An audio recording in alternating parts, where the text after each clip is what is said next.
Isang mapagpalang araw sa inyo, mga minamahal naming tagapakinig. Muli, narito ang inyong lingkod upang samahan kayo sa isang panibagong paglalakbay ng puso't isipan. Kumusta po ang inyong araw? Sana'y puno ito ng kapayapaan at pagmamahal. Sabi nila, ang isang tahanan, gaano man karangya o simple, ay nararapat na maging isang pugad ng pag-ibig. Isang kanlungan kung saan ang bawat isa ay ligtas, minamahal at inaaruga. Ngunit paano kung ang isang tahanang kumikinang sa ginto at binihisan ng karangyaan ay isa palang malamig na hawla? Paano kung sa likod ng mga perpektong nangiti at maririkit na pader ay nagkukubli ang isang katotohanang mas madilim pa sa pinakamatinding gabi? Halina't pakinggan natin ang kwento ni Liwayway at ang anghel na kanyang matatagpuan sa isang impyernong hindi mo aaakalaing umiiral. Nakatayo si Liwayway sa harap ng isang dambuhalang tarangkahan na gawa sa itim na bakal. Bawat pulgada ay nililok na tila ba mga dahon at bulaklak. Sa tuktok nito, ang mga letrang ginto ay kumikinang sa ilalim ng sikat ng araw. Hacienda de la Esmeralda. Napalunok siya. Ang hangin ay tila masariwa sa bahaging ito ng Sansinag, malayo sa usok at ingay ng bayan. Ito na marahil ang pinakamarangyang lugar na nakita niya sa buong buhay niya. Isang lugar na sa panaginip lang niya napupuntahan. Panginoon, sana po ito na. Bulong niya sa sarili. Ang mga daliri ay mahigpit na nakakuyom sa laylayan ng kanyang luma, ngunit malinis na bestida. Sana po ito na ang huli kong hihintuan. Ilang sandali pa, bumukas ang maliit na pinto sa gilid ng tarangkahan at isang gwardiya ang sumilip. Matapos kumpirmahin ang kanyang pangalan, pinapasok siya nito. Bawat hakbang ni Liwayway sa mahabang daanan na gawa sa batong adobe ay tila isang pagpasok sa ibang mundo. Ang hardin ay perpektong-perpekto. Walang isang tuyong dahon. Walang isang damong ligaw. Ang amoy ng mga rosas at sampagita ay humahalimuyak sa hangin. Ngunit sa kabila ng lahat ng ganda, may isang kaba na gumagapang sa kanyang dibdib. Isang pakiramdam na hindi niya maipaliwanag. Sumalubong sa kanya sa malaking pinto ng mansyon ang isang babaeng nakangiti. Isang ngingiting kayang magpatigil ng mundo. Siya si Amihan Dalisay. Mas maganda pa siya sa mga litratong nakita niya sa internet. Ang kanyang buhok ay kulay gintong kayumanggi. Ang kanyang balat ay makinis at maputi. At ang kanyang suot na puting bestida ay bumagay sa kanyang perpektong pangangatawan. You must be Liwayway, sabi ni Amihan. Ang boses ay kasing lambing ng musika. Welcome to Hacienda de la Esmeralda. Come in, come in. Iginiya siya ni Amihan sa isang sala na mas malaki pa sa buong apartment na tinirhan niya noon. Ang lahat ay puti, ginto at esmeraldang berde. Napaupo si Liwayway sa dulo ng isang malambot na sofa, takot na baka marumihan niya ito. Huwag kang mahiya, sabi ni Amihan. Umupo ito sa tapat niya at ipinag-krus ang kanyang mga binti. Ang kilos niya ay puno ng grasya. I've read your application. You have good references. At kailangan ko talaga ng isang mapagkakatiwalaan dito sa bahay. Alam mo na, Ricardo, my husband is always busy with work. At si Tala, she needs special attention. Tumango lang si Liwayway, hindi alam ang sasabihin. So tell me, Liwayway, bakit mo gustong magtrabaho dito? Tanong ni Amihan. Ang mga mata nito ay nakatitig sa kanya. Sinusuri ang bawat galaw niya. Kailangan ko po ng trabaho, ma'am. At gusto ko pong mag-alaga. Sagot ni Liwayway. Ang boses ay bahagyang nanginginig. Mahal ko po ang mga bata. Isang saglit na katahimikan ang namayani. Tila may ibang hinahanap si Amihan sa kanyang mga mata. Pagkatapos ay muli itong ngumiti. Isang ngangiting hindi umabot sa kanyang mga mata. Good. That's what I want to hear. You're hired, Liwayway. You can start today. Gumaan ang pakiramdam ni Liwayway. Salamat po, ma'am. Maraming salamat po. Just call me Amy. Now, gusto kong makilala mo ang pinakamahalagang tao sa bahay na ito, sabi ni Amihan at tumayo. Tala, anak, halika rito. May ipapakilala ako sa'yo. Mula sa isang pasilyo, dahan-dahang lumabas ang isang batang babae. Mga 6 na taong gulang, may maliit na pangangatawan at buhok na itim. Ang mga mata nito ay singkit, isang katangian ng mga batang may Down syndrome. Sa mga mata na yon, nakita ni Liwayway ang isang kalungkutang hindi nababagay sa isang musmos. This is my daughter, Tala. Pagmamalaking sabi ni Amihan. Lumapit ito sa bata at akmang hahaplusin ang buhok nito. Ngunit bahagyang umuurong si Tala, isang kilos na halos hindi mapapansin, ngunit para kay Liwayway, ito ay kasing lakas ng isang kulog. Mabilis na binawi ni Amihan ang kanyang kamay at tumawa ng pilit. She's very shy. Medyo mahirap siyang pakisamahan minsan, but she's a sweet girl. Lumuhod si Liwayway para maging kapantay ng bata. Hello, Tala. Sabi niya sa pinakamalambing niyang boses. Ako si Liwayway. Pwede mo akong tawaging Ate Liway. Tinitigan lang siya ni Tala. Ang mga mata nito ay hindi kumukurap. Walang emosyon. Walang salita. Sige na. Ihatid mo na si Tala sa kwarto niya, Liwayway. Tulungan mo siyang magbihis para sa merienda. Utos ni Amihan. Ang ngiti ay hindi pa rin nawawala sa kanyang mga labi. Tumango si Liwayway at dahan-dahang inilahad ang kanyang kamay kay Tala. Nag-atubili ang bata sa simula. Ngunit nang makita ang sinseridad sa mga mata ni Liwayway, dahan-dahan nitong inabot ang kanyang munting kamay. Sa loob ng kwarto ni Tala, na puno ng mga mamahaling laruan na tila hindi pa nagagalaw mula sa pagkakabalot, tinulungan ni Liwayway ang bata. Ang bawat sulok ng silid ay sumisigaw ng karangyaan. Isang maliit na palasyo para sa isang prinsesa. Ngunit ang prinsesa ay tila isang manikang walang buhay. Ang mga mata ay laging nakatitig sa malayo. Ang ganda naman ng kwarto mo, Tala. Mahinang sabi ni Liwayway habang kinukuha ang isang kulay rosas na bestida mula sa cabinet. Paborito mo ba ang kulay rosas? Walang sagot. Nang huhubarin na ni Liwayway ang suot na damit ng bata, marahan niyang itinaas ang braso nito. At doon, sa ilalim ng himlayan ng siko, sa may pulsuhan, nakita niya ito. Isang maputlang pasa, halos kasinlaki ng isang barya, na tila pilit na ikinukubli ng maputing balat ng bata. Napahinto sa paghinga si Liwayway, tila nanlamig ang buong paligid. Muli niyang tinitigan ang marka, kinukumpirma sa sarili kung totoo ba ang nakikita niya. Pasa nga. Isang lumang pasa na nag-uumpisa nang magkulay dilaw sa mga gilid. Bumalik ang tingin niya sa mukha ni Tala.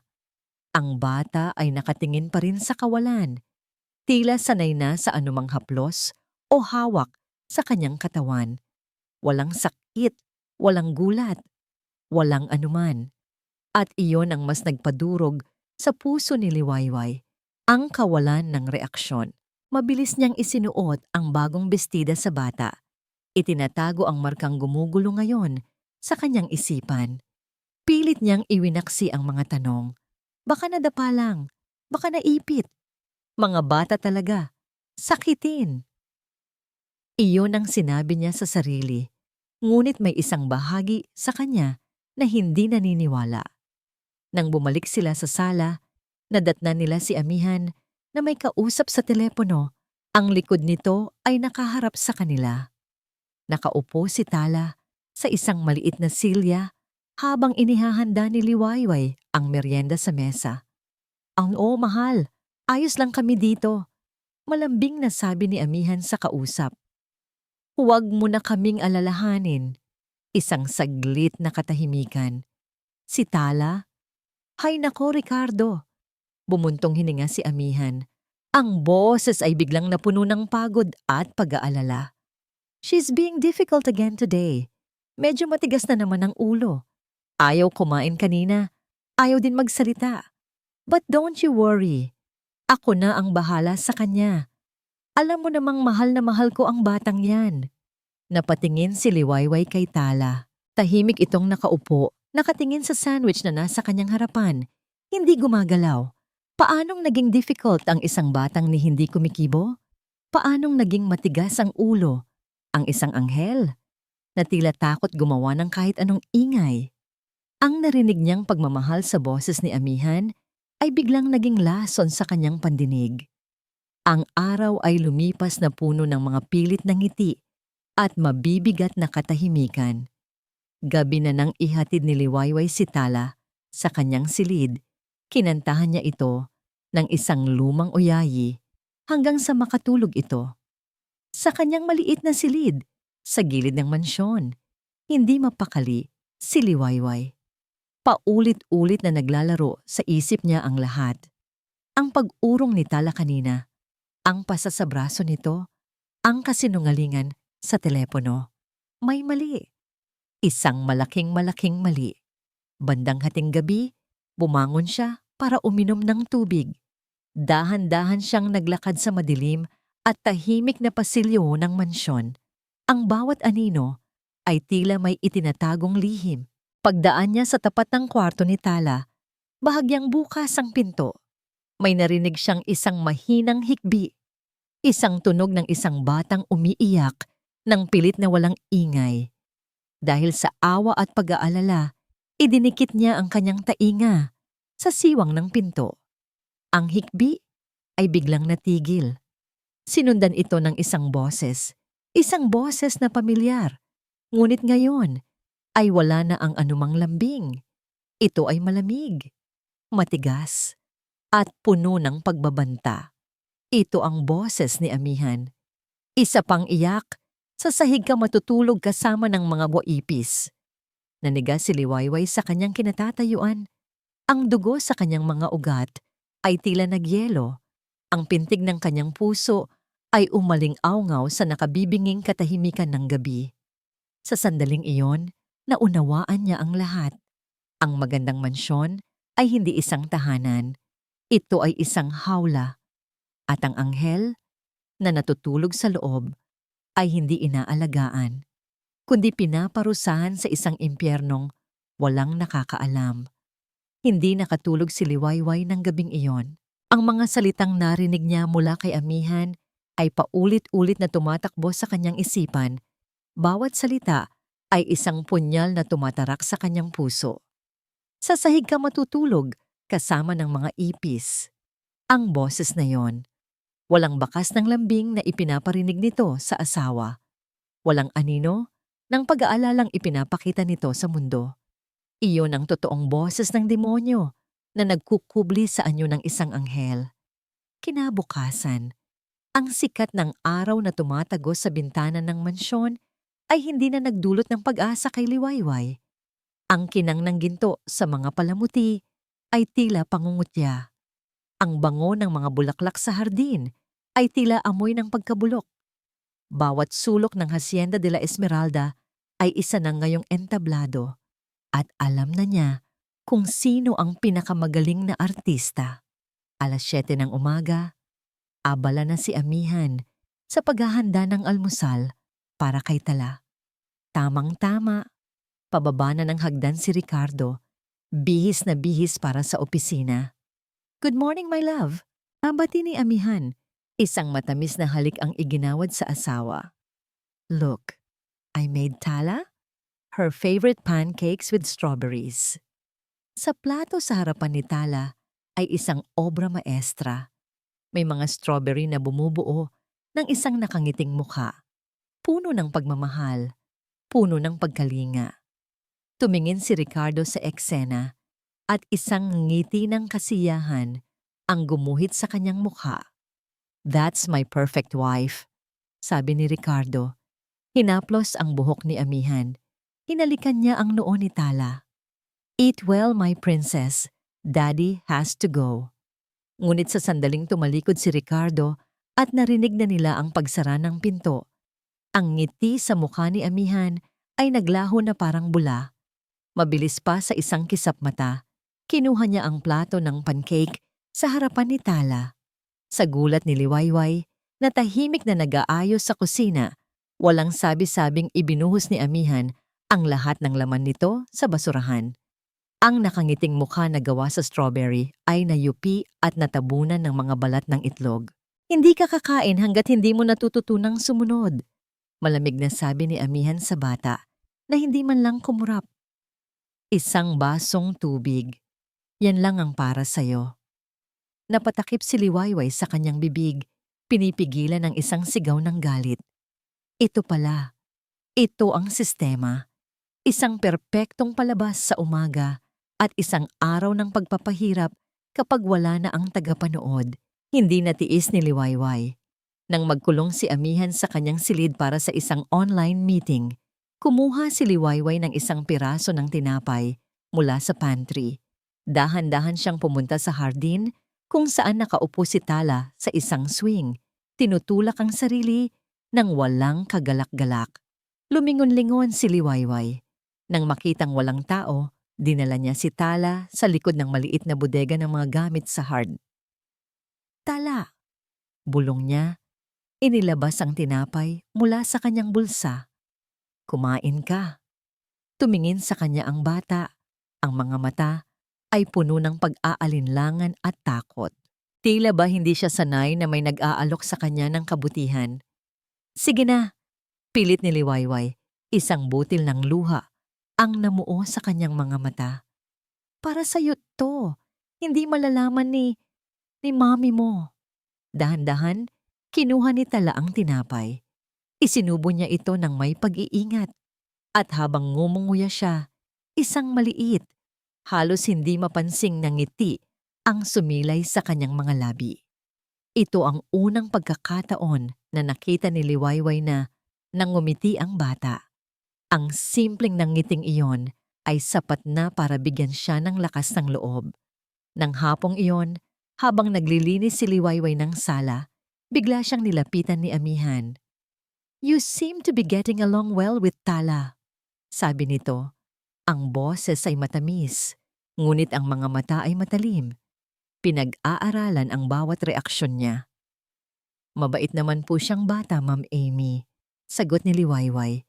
Yumuko at nagpatuloy sa pagpupunas. Mabait, yes, but she's very impressionable. Pagpapatuloy ni Amihan, lumalakad palibot sa kanya na parang isang leon na pinagmamasdan ang kanyang biktima. So I'd appreciate it if you just stick to your job, Liwayway. You're here to clean, to cook, to assist. You are not her friend. And you are certainly not her mother. Huwag kang masyadong mapalapit sa kanya. Do we have an understanding? Tumango si Liwayway. Ang puso niya ay kumakabog ng malakas. Opo, ma'am. Good, sabi ni Amihan. Tinapik siya nito sa balikat na tila ba wala lang at naglakad palayo. Ang pagbabantang iyon ay lalong nagpatibay sa determinasyon ni Liwayway. Nang utusan siyang linisin ang master's bathroom, isang bagay ang pumukaw sa kanyang pansin sa loob ng medicine cabinet ni Amihan. Sa likod ng mga mamahaling pabango, isang bote ng gamot, isang uri ng mild sedative, ayon sa etiketa. Ang reseta ay para sa isang matanda. Para saan ito? Ang tanong ay nag-iwan ng yelo sa kanyang sikmura. Kinagabihan, bago matulog si Tala, binigyan niya ito ng papel at mga Crayola na nahanap niya sa isang lumang cabinet. Gusto mong mag-drawing? Tanong niya. Tumango ang bata. Sa loob ng kalahating oras, tahimik itong gumuhit. Bago umalis, ipinakita sa kanya ni Tala ang kanyang ginawa. Kinilabutan si Liwayway sa kanyang nakita. Sa papel, may isang malaking figura na may mahabang buhok na kulay dilaw. Ang bibig nito ay isang itim na guhit at ang mga mata ay galit na galit. Sa tabi nito ay isang napakaliit na batang babae, walang bibig at may mga guhit na tila luha na umaagos mula sa kanyang mga mata. Isang halimaw at ang kanyang munting bihag. Walang duda. Ito ang buhay ni Tala. Ito ang sigaw ng isang batang hindi kayang magsalita. Habang iniisip niya ito, narinig ni Liwayway ang pagtaas ng boses ni Amihan mula sa banyo ni Tala. Tila nagagalit ito dahil natapunan ng tubig ang sahig habang pinaliliguan ng bata. Ano ba? Hindi ka ba makaintindi? Ilang beses ko bang sasabihin sa'yo na mag-ingat ka? Sigaw ni Amihan. Ang boses ay matinis at puno ng pagkasuklam. Punyeta kang bata ka. Pabigat ka talaga sa buhay ko. Napatakip ng bibig si Liwayway. Ang puso niya ay dinudurog ng bawat salitang masakit. Gusto niyang sumugod. Gusto niyang agawin si Tala mula sa mga kamay ng halimaw na yon. Ngunit alam niyang kapag ginawa niya iyon, matatapos ang lahat. Paaalisin siya at mawawalan na ng kahit isang kakampi ang kawawang bata. Kailangan niya ng pruweba, isang bagay na hindi kayang pasinungalingan, isang bagay na gigising sa natutulog na kamalayan ni Ricardo. Kinapa niya ang kanyang bulsa at naramdaman ang kanyang luma. Gasgas ng cellphone. Hindi ito smartphone, ngunit meron itong voice recorder. Isang ideya ang nabuo sa kanyang isipan. Isang ideyang mapanganib, ngunit ito na lang ang tanging paraan. Huminga siya ng malalim at naglakad palapit sa pinto ng banyo. Tiniyak niyang hindi siya makikita. Nanginginig ang mga kamay. Pinindot niya ang record button. Itinago niya ang telepono sa bulsa ng kanyang uniforme. Ang maliit na mikropono ay nakatutok sa direksyon ng boses ni Amihan. Huwag kang iiyak. Narinig niyang sigaw muli ni Amihan. Subukan mong magsumbong sa tatay mo. Malilintikan ka sa akin. Naiintindihan mo. Isang malakas na paghampas sa tubig ang sumunod, na tila ba sinasampal nito ang mismong ibabaw ng batya. Isang pigil na singhap ang narinig ni Liwayway mula kay Tala. Napapikit ng mariin si Liwayway. Ang isang kamay ay nakatakip sa sariling bibig para pigilan ang anumang tunog na maaaring magmula sa kanya.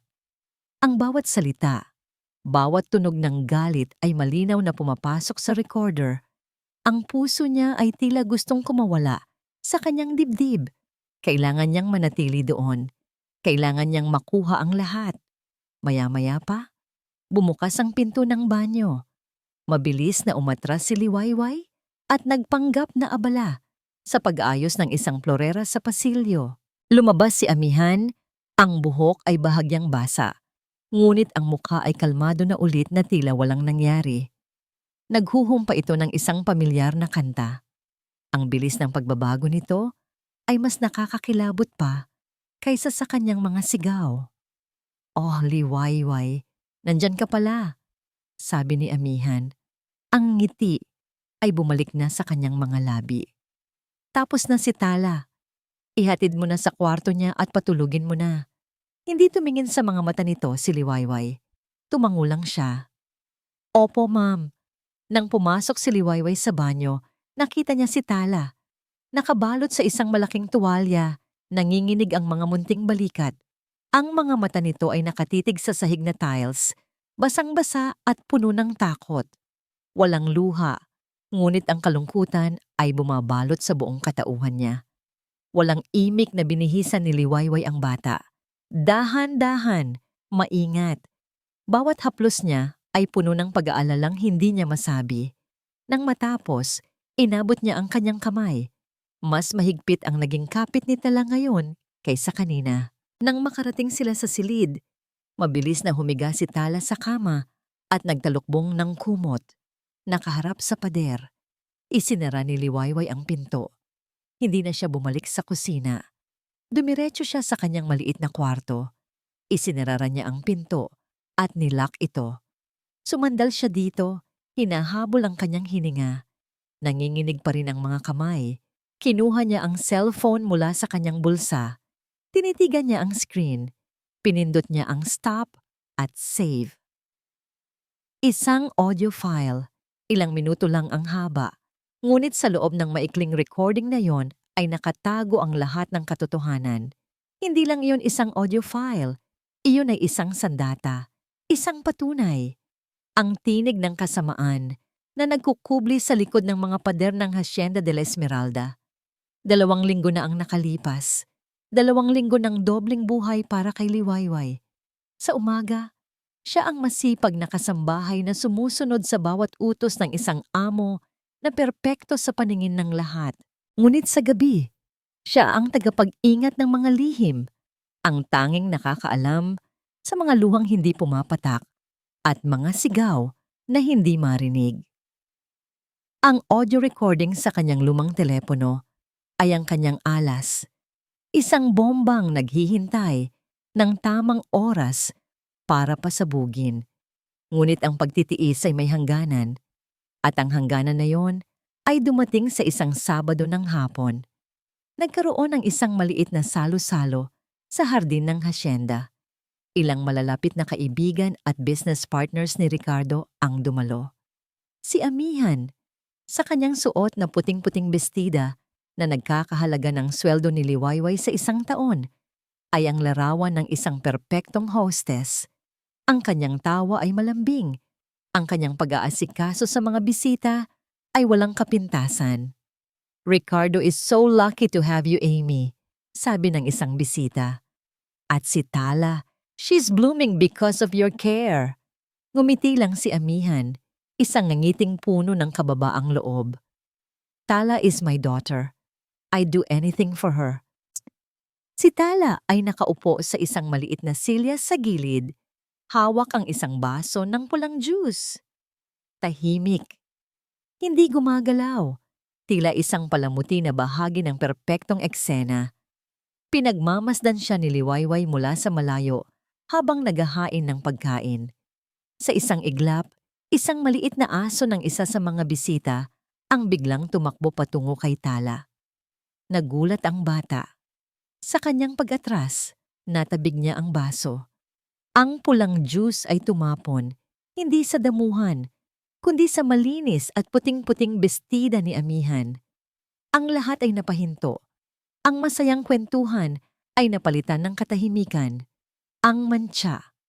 Isang malaking pulang mantsa sa gitna ng kaputian. "Oh my goodness, I'm so sorry, Amy," sabi ng may-ari ng aso. Ngumiti si Amihan. Isang nangiting pilit, ngunit sa mga bisita, ito ay tila isang nangiti ng pag-unawa. "It's okay," sabi niya sa malumanay na boses. "Aksidente lang, bata yan." Ngunit nakita ni Liwayway ang hindi nakita ng iba. Nakita niya ang pagtiim ng panga ni Amihan, at nang hawakan nito ang braso ni Tala para itayo. Nakita ni Liwayway ang pamumutla ng mga daliri ni Amihan sa sobrang higpit ng pagkakahawak nito sa munting braso ng bata. "It's okay, sweetheart," bulong ni Amihan kay Tala. Sapat na para marinig ng mga nasa malapit, ngunit para itong isang sumpa. "Let's get you cleaned up." Hinila ni Amihan si Tala papasok sa mansyon. Ang pagkakahila ay mabilis at marahas. Tumingin si Liwayway kay Ricardo, umaasang may mapapansin ito, ngunit abala ito sa pag-alo sa bisitang humihingi ng tawad. Walang nakakita, walang nakapansin, maliban sa kanya. Sumunod si Liwayway, ang puso niya ay kumakarera. Hindi niya alam kung bakit, ngunit alam niyang may masamang mangyayari. Pagpasok niya sa mansyon, narinig niya ang mga yabag paakyat sa ikalawang palapag. Sinundan niya ang tunog. Huminto ito sa tapat ng isang pinto sa dulo ng pasilyo, isang malaking walk-in closet kung saan nakatago ang mga lumang gamit. Narinig niya ang pagbukas ng pinto, isang maikling sigaw mula kay Tala.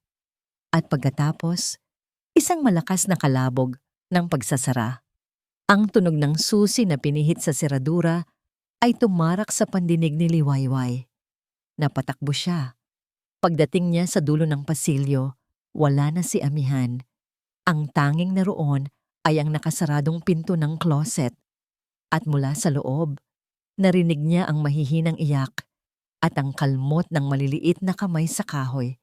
"Mama! Mama!" Nanginginig na hinawakan ni Liwayway ang doorknob. Nakalak. Sa ibaba, naririnig pa rin niya ang tawanan ng mga bisita. Si Amihan ay siguradong bumaba na, nakangiti na ulit na tila ba isang anghel na walang bahid ng kasalanan. Kumukulo ang dugo ni Liwayway. Ang recording sa kanyang telepono ay para sa kinabukasan, para sa korte, para sa hustisya. Ngunit ang paghihirap ni Tala ay nangyayari ngayon. Sa sandaling ito, ang hustisya ay kayang maghintay, ngunit ang takot ng isang bata ay hindi. Hindi, mariing bulong ni Liwayway sa sarili. Hindi na muli. Sa kanyang isipan, biglang nagbalik ang isang alaala, isang multo mula sa nakaraan na pilit niyang ibinabaon. Ang imahe ng sarili niyang anak, umiiyak, natatakot. Isang batang hindi niya nagawang protektahan. Ang sakit na yon, ang pagsisising iyon, ay biglang bumalik ng may buong lakas. Ngayon, sa katauhan ni Tala, binibigyan siya ng pagkakataong itama ang pinakamalaki niyang pagkakamali. Bumunot siya ng isang alambre mula sa pagkakatali ng kanyang buhok. Nanginginig ang mga kamay, isinuksok niya ito sa butas ng seradura. Hindi siya marunong nito, ngunit nakita na niya ito sa mga pelikula. Desperasyon na ang nagtuturo sa kanya. Tala, sandali lang anak, bulong niya. Kahit alam niyang hindi siya maririnig ng bata, sa gitna ng sarili nitong paghihinagpis, parating na si Ate Liway. Bawat kalansing ng alambre sa loob ng seradura ay tila isang pagsabog sa tahimik na pasilyo. Bawat tawa mula sa hardin ay isang paalala na nauubos na ang kanyang oras. Ang nanlalamig na pawis ay nagsimulang mamuo sa kanyang noo. Bumukas ka. Bumukas ka. Pakiusap niya sa pinto. At pagkatapos ng ilang subok na, tila walang katapusan, isang mahinang click ang kanyang narinig. Napatigil siya. Huminga ng malalim. At dahan-dahan, pinihit niya ang doorknob. Bumukas ang pinto. Ang bumungad sa kanya ay isang tanawing halos sumira sa kanyang puso. Sa gitna ng dilim, sa sahig na puno ng alikabok at mga lumang kahon, nakaupo si Tala. Nakayup-yup ito. Ang mga tuhod ay yakap-yakap ng mahigpit at ang buong katawan ay nanginginig sa takot. Ang kanyang damit ay basa sa luha at sipon. Nang makita niya ang siwang ng liwanag mula sa pinto, hindi siya nagsalita. Umatras lang siya lalo. Tila isang mailap na hayop na nasukol. Walang salitang pumasok si Liwayway. Dahan-dahan siyang lumuhod sa sahig at inilahad ang kanyang mga braso. Halika na Tala, sabi niya. Ang boses ay basag at puno ng pagmamahal. Tapos na. Ligtas ka na. Sa pagkakarinig sa kanyang boses, tila nagising si Tala mula sa isang masamang panaginip. Gumapang ito palapit sa kanya at yumakap ng sobrang higpit. Ang mukha ay isinubsob sa kanyang balikat. At doon, sa wakas, ibinuhos nito ang lahat ng iyak na kanina pa nito pinipigilan. Isang iyak na puno ng sakit, takot, at kalituhan. Niyakap din siya ni Liwayway ng mahigpit. Hinaplos niya ang likod ng bata. Shhh! Tahan na. Nandito na ako. Paulit-ulit niyang bulong. Sa sandaling iyon, hindi lang si Tala ang kanyang niyayakap. Niyayakap din niya ang alaala ng sarili niyang anak. Humihingi ng tawad sa lahat ng kanyang pagkukulang. Hindi niya namalayan kung gaano sila katagal sa ganoong posisyon. Ang tanging alam niya ay hindi na niya bibitawan ang batang ito. Hinding-hindi na. Nang medyo kumalma na si Tala, dahan-dahan niya itong binuhat. Tumayo siya. Handa nang dalhin ang bata sa kwarto nito, papalayo sa impyernong iyon. Ngunit pagpihit niya, nanigas siya sa kanyang kinatatayuan, nakatayo sa bukana ng pinto. Sa ilalim ng dilaw na ilaw ng pasilyo. Si Amihan. Hindi ito sumisigaw. Hindi ito galit. Nakatayo lang ito roon. Ang mga braso ay nakahalukip-kip. At sa mga labi nito, may isang ngiti. Isang naman ng ngiting malamig, mapanuri at nakapangingilabot. Mukhang kailangan nating mag-usap, Liwayway, sabi ni amihan. Ang boses ay kalmado, ngunit may bigat na parang yelo. Tungkol sa iyong posisyon dito. Daong, ang mga salita ni amihan ay bumaon sa hangin. Mas malamig pa kaysa sa marmol na sahig na kinatatayuan ni Liwayway. Sa bisig niya, naramdaman niyang lalong humigpit ang yakap ni Tala.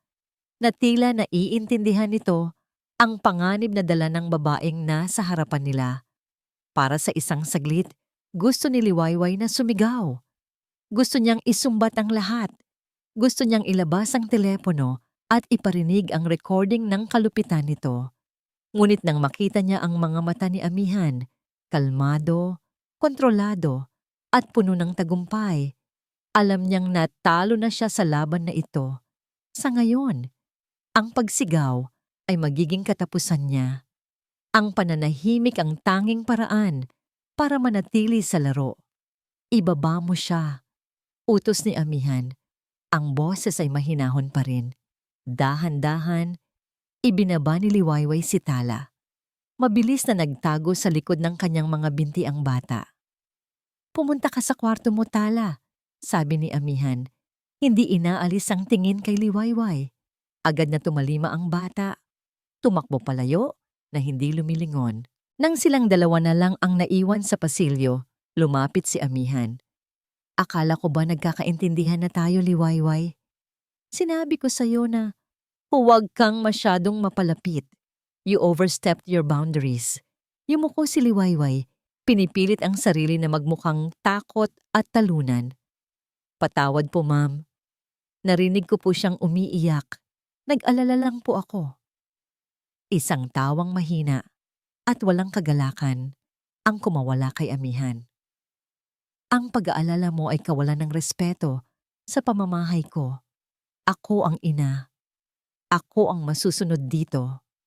Huminto ito sa mismong harapan niya. Pwede kitang paalisin ngayon din. I can ruin your name. Siguraduhin kong wala ka nang mahahanap na trabaho kahit saan. Is that what you want? Umiling si Liwayway. Ang mga luha ay nagsimula nang mamuo sa kanyang mga mata. Mga luhang totoo. Ngunit ginagamit niya ngayon bilang bahagi ng kanyang pag-arte. Hindi po, ma'am. Patawad po. Hindi na po mauulit. Tinitigan siya ni amihan ng matagal. Tila tinitimbang ang kanyang sinseridad. Sa wakas, tumango ito. Mabuti. Dahil mabait ako, bibigyan kita ng isa pang pagkakataon. Ngunit ang mga sumunod nitong sinabi ay nagpatindig ng balahibo ni Liwayway. But from now on, I will be watching you, every single move. Hindi nga nagbiro si amihan. Hindi siya nito sinisante. Sa halip, ginawa nitong impyerno ang bawat araw ni Liwayway. Ipinakukuskos nito sa kanya ang sahig ng buong mansyon gamit ang isang maliit na basahan. Ipinapalinis ang mga kubyertos na pilak hanggang hating gabi. Inutusan siyang bunutin ang bawat damong ligaw sa napakalawak na hardin sa ilalim ng tirik na araw. Ang lahat ng ito habang nakangiti pa rin sa kanya. Ito ay hindi parusa. Ito ay pagpapaalala kung sino ang may kapangyarihan. Ngunit habang ang katawan ni Liwayway ay pagod na pagod, ang kanyang isipan naman ay mas naging alerto. Alam niyang kailangan niya ng mas matibay na ebidensya. Hindi sapat ang isang audio recording. Gabi-gabi, kapag ang buong bahay ay tulog na, tahimik siyang pumupunta sa kwarto ni Tala. Sa liwanag lang mula sa siwang ng pinto, kinukuhanan niya ng litrato ang mga bagong pasa sa braso at binti ng bata. Gamit ang kanyang lumang telepono, mga pasang laging may kasamang kwento mula kay amihan. Kinabukasan. Naku, nadulas na naman si Tala. O, napakaligalig talaga. Nabunggo tuloy sa mesa. Bumili rin siya ng isang maliit na notebook at ballpen. Sa loob ng kanyang silid, sinusulat niya ang lahat. Ang petsa, ang oras, ang mga salitang narinig niya, ang mga kasinungalingang sinabi ni amihan. Ang bawat pahina ay nagiging testamento ng kanilang pagdurusa. Isang hapon, Habang nagdidilig siya ng mga halaman, nilapitan siya ng matandang hardinero ng asyenda, si Mang Cardo. Ilang dekada na itong naninilbihan sa pamilya Dalisay bago pa man dumating si Amihan. Ingat ka sa ahas sa damuhan, higa. Bulong nito habang nagpapanggap na may inaayos sa isang paso. Hindi lahat ng kumikinang ay ginto. Napatingin si Liwayway sa kanya. May alam po ba kayo, Mang Cardo? Umiling ang matanda. Ang mga mata ay maingat na lumilingon sa paligid. Wala akong nakikita.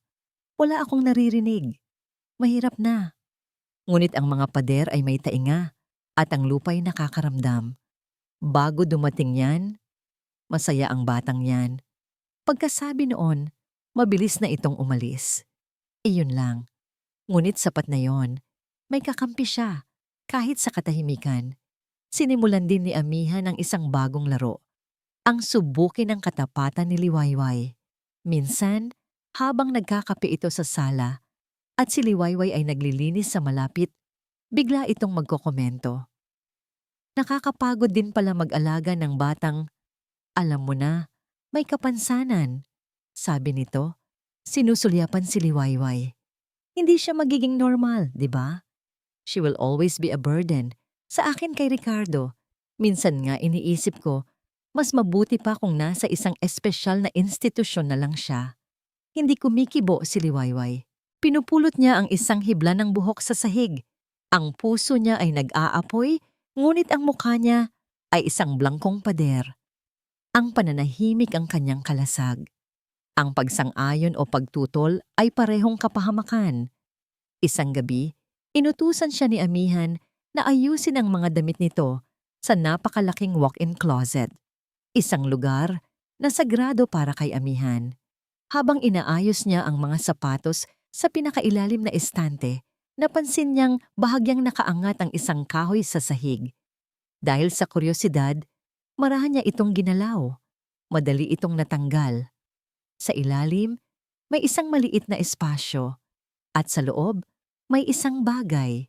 Isang itim. Payat na cellphone. Hindi ito ang mamahaling smartphone na laging gamit ni Amihan.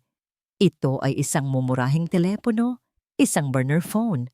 Mabilis na ibinalik ni Liwayway ang kahoy at nagpatuloy sa ginagawa. Ngunit ang imahe ng pangalawang telepono ay hindi na maalis sa kanyang isipan. Ano ang itinatago ni Amihan? Ang pagkakataon ay dumating makalipas ang ilang araw. Hating gabi na. Pauwi na si Ricardo mula sa isang business dinner. Karaniwan, si Amihan ay tulog na. Ngunit pagdaan ni Liwayway sa tapat ng opisina ni Amihan, nakita niyang bahagyang bukas ang pinto at may kaunting liwanag. Narinig niya ang isang boses ni Amihan, ngunit bumubulong, puno ng pananabik at kasakiman. Idinikit niya ang kanyang tainga sa pinto. Malapit na. Konting tiis na lang, mapapasa atin din ang lahat. Bulong ni Amihan sa kausap. Isang saglit na katahimikan. Si Ricardo? Hinding-hindi niya malalaman. Masyado siyang tiwala sa akin. Ang tanga niyang asawa. Nanlamig ang buong katawan ni Liwayway. Ang problema pala ay hindi lang si Tala. Ang plano ay mas malaki. Ang laro ay mas mapanganib. At si Ricardo Dalisay, ang mabait, ngunit bulag na amo, ay hindi lang isang ama na pinagtataksilan, kundi isang biktima sa isang planong sisira sa kanilang lahat. Ang tanga niyang asawa. Ang mga salitang iyon ay tila lason na pumasok sa pandinig ni Liwayway at kumalat sa buong sistema niya. Hindi na lang ito tungkol sa pagmamaltrato kay Tala. Ang buong pundasyon ng pamilyang ito, ang buong Hacienda de la Esmeralda, ay itinayo sa isang napakalaking kasinungalingan. At si Amihan, ang arkitekto ng lahat ng ito. Mula ng gabing iyon, bawat kilos ni Amihan ay binabasa na ni Liwayway.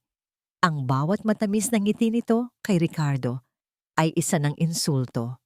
Ang bawat mamahaling damit na isinusuot nito ay tila binili mula sa dugo at pawis ng lalaking niloloko nito. Naging mas maingat si Liwayway, ngunit mas mapangahas. Alam niyang kailangan niya ng pruweba, hindi lang ng mga pasa at audio recording, kundi ng isang bagay na wawasak sa imahe ni Amihan bilang perpektong asawa. Ang pagkakataon ay dumating isang umaga nang nagmamadaling umalis si Amihan para sa isang charity meeting. Sa pagmamadali nito, naiwan nitong hindi nakalak ang pinto ng kanyang private office. Utos nito na huwag papasok doon. Ngunit ngayon, ang utos na yon ay isang paanyaya. Nanginginig ang buong katawan, pumasok si Liwayway. Amoy pa lang ng mamahaling pabango ni Amihan ay nasusuka na siya. Mabilis niyang sinuri ang mesa. Mga papeles, mga magasin. Sa gilid ng basurahan may isang papel na hindi tuluyang nalukot. Isang bank statement.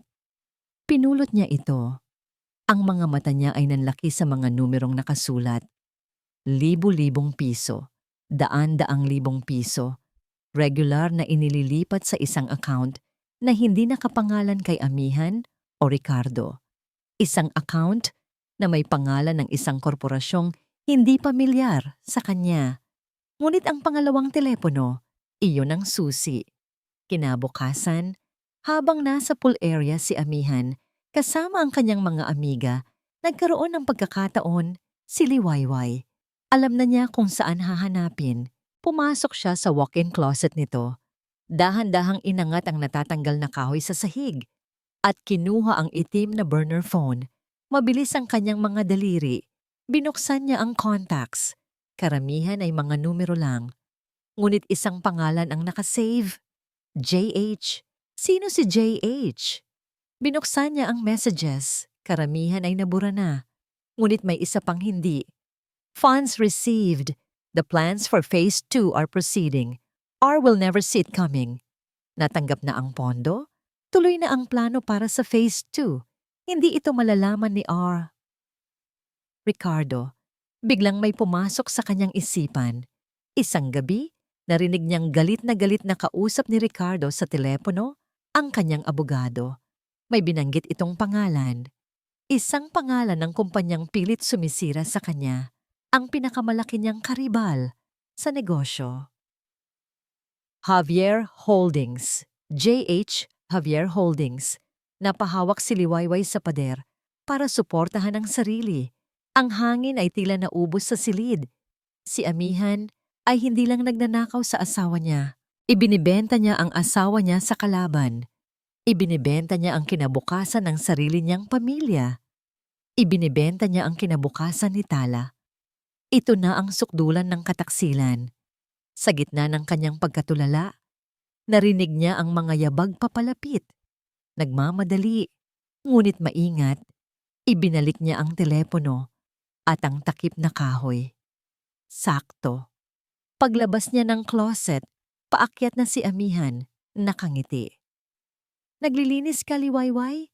You are so diligent, sabi nito. Ngunit ang mga mata ay tila sinusuri kung may nagbago ba sa ayos ng silid. Nang hapong yon, nagsimula ang ganti ni Amihan. Tila naramdaman nitong may alam na si Liwayway. Nawawala ang kwintas ko. Sigaw ni Amihan, sapat na para marinig ng buong kabahayan. Ang diamond necklace ko, regalo pa sa akin ni Ricardo yon. Nagsimula ang isang malaking komosyon. Ang lahat ng katulong ay naghahanap. Si Ricardo, nakararating lang, ay pilit pinapakalma ang asawa. Don't worry my love, mahahanap natin yan. Sabi ni Ricardo, alam ni Liwayway. Alam niyang isa itong palabas, isang bitag na inihahanda para sa kanya. Sa desperasyon, sinubukan niyang kausapin si Ricardo nang mas insinan nang magkaroon siya ng pagkakataon sa library. Sir Ricardo, simula niya, nanginginig ang boses. Pasensya na po sa panghihimasok, pero napapansin ko po, parang malaki po ang gastos ni Ma'am Amy at parang lagi po siyang balisa. Baka po may problema siya? Ito ay isang mahinang subok, isang pagbabakasakali. Ngunit ang reaksyon ni Ricardo ay mabilis at matalim. What are you implying, Liwayway? Sabi nito. Ang noo ay kumunot. Are you questioning my wife? Siya ang nag-aasikaso ng lahat dito. Kung may gastusin man siya, it's for this family. Huwag ka nang mangialam sa hindi mo trabaho. Baka nakakalimutan mo kung sino ka lang dito. Para siyang sinampal. Ang pagtatanggol ni Ricardo sa asawa ay isang pader na hindi niya kayang gibain. Kinagabihan, habang umiiyak si Amihan sa sala, niyakap ito ni Ricardo. Narinig ni Liwayway ang bulong ni Amihan sa asawa. "Mahal, natatakot ako," sabi nito.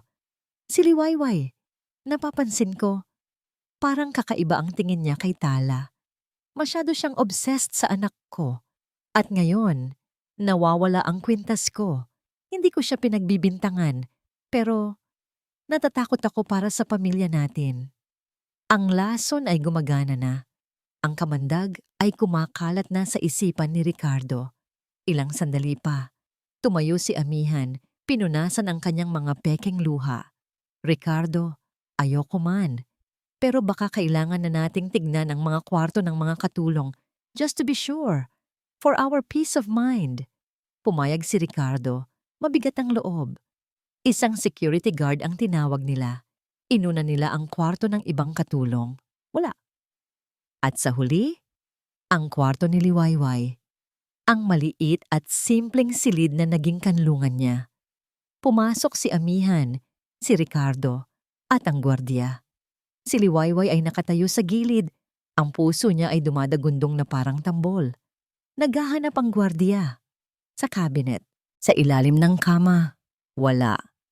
Tignan mo sa ilalim ng kutsyon. Mahinang suhestiyon ni Amihan, tila nahihiya pa. Itinaas ng gwardiya ang manipis na kutsyon. At doon, kumikinang sa ilalim ng ilaw, ang isang kwintas na puno ng diamante. Napasinghap si Amihan, isang kamay ang nakatakip sa bibig. Ang mga mata ay nanlaki sa pagkukunwaring gulat. Tumingin si Ricardo kay Liwayway. Ang muka ay puno ng sakit, pagkalito, at matinding pagkadismaya. Ngunit si Liwayway ay hindi sa kanila nakatingin. Nakatingin siya kay Amihan. At sa likod ng lahat ng pag-arte nito, sa isang saglit, nakita niya ito. Isang maliit. Halos hindi mapansing nangiti ng tagumpay. Ang nangiti ng isang demonyo na nanalo na naman sa kanyang laro. Ang katahimikan sa loob ng maliit na silid ay mas mabigat pa sa anuman. Ang kumikinang na kwintas sa ibabaw ng kama ay tila isang ahas na handang manuklaw. Ang laso nito ay unti-unti nang gumagapang patungo sa puso ng lahat ng naroroon. Si Liwayway ay napako sa kanyang kinatatayuan. Ang kanyang mga labi ay bahagyang nakaawang, ngunit walang salitang lumalabas. Paano? Kailan? Ang isip niya ay naglalaro ng mga eksena. Ang pag-utos sa kanya ni Amihan na ayusin ang closet nito, iyon na marahil ang pagkakataon. Habang abala siya, ang demonyo mismo ang nagtanim ng ebidensya. Hindi po yan sa akin. Sa wakas ay nasabi niya, ang boses ay isang pabulong na sigaw. Hindi ko po alam kung paano yan napunta dyan. Tumingin siya kay Ricardo, nagmamakaawa. "Sir Ricardo, maniwala po kayo sa akin." Ngunit ang mukha ni Ricardo ay isang maskara ng matinding pagkasifayo. Ang tiwalang ibinigay nito sa kanya, ang ngiting ibinabahagi nito tuwing umaga, lahat ay naglaho. Napalitan ito ng isang malamig na pader ng pagdududa. Liwayway. Umiling-iling si Amihan. Ang mga luha ay nagsimula nang pumatak mula sa kanyang magagandang mata. Siya ang biktima. Siya ang agrabyado. Ang galing niyang artista. Bakit? Anong nagawa naming mali sa'yo? Binuksan namin ang aming tahanan. Tinuring ka naming pamilya. Bakit mo ito ginawa sa amin? Hindi totoo yan. Sigaw ni Liwayway. Ang desperasyon ay nagbigay sa kanya ng lakas. Tumingin siya kay Ricardo. "Sir, pakana niya po ang lahat ng ito. Si Ma'am Amy po. Tumigil ka na." Ang boses ni Ricardo ay parang kulog. Nagpatigil sa lahat. Ang sakit sa kanyang tinig ay mas matalas pa sa galit. Huwag mo nang isama pa ang asawa ko sa kasinungalingan mo. Nakita na namin liwayway ang ebidensya nasa harapan na nating lahat. Pero may alam po ako, pagpupumilit ni Liwayway, ang sarili niyang mga luha ay bumabalisbis na. Tungkol sa pera, sa mga tawag niya sa telepono, may nililihim po siya sa inyo. Tumingin si Ricardo kay amihan na lalo pang napahagulgol, niyakap niya ito. Shh, tama na mahal. Pagkatapos ay muli siyang humarap kay Liwayway. Ang mga mata ay puno ng pagkamuhi. Isang magnanakaw at ngayon, isang sinungaling pa. Iyon pala ang tunay mong kulay. Bawat salita ay isang sampal. Bawat tingin ay isang paghatol. Alam ni Liwayway na tapos na ang laro. Nanalo si amihan. Hindi na nagsalita pa si Ricardo.